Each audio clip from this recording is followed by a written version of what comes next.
I've just got a very brief message of thanks and commitment by the School of Pharmacy to interprofessional education. As I look around the room, I see a lot of very smart people, very collaborative people, people who are passionate about interprofessional education.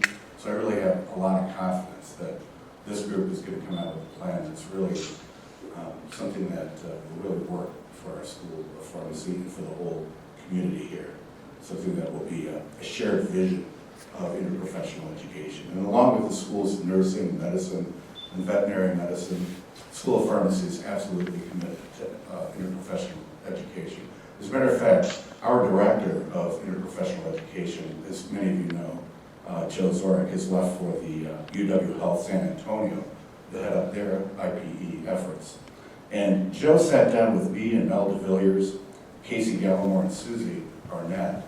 Casey and Susie, of course, are part of this body, to rethink our commitment to interprofessional education.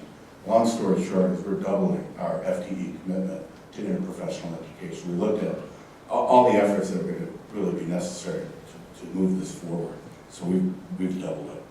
So I also want to thank Casey and Susie for stepping up and working with this committee to advance interprofessional education, and to thank all of you.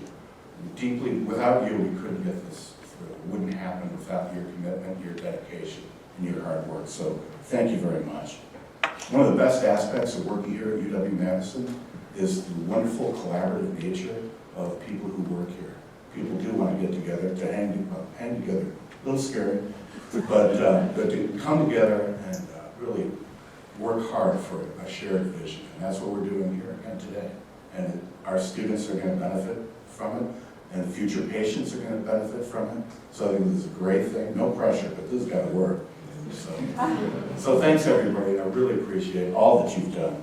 And now I invite Dean Markell to the podium.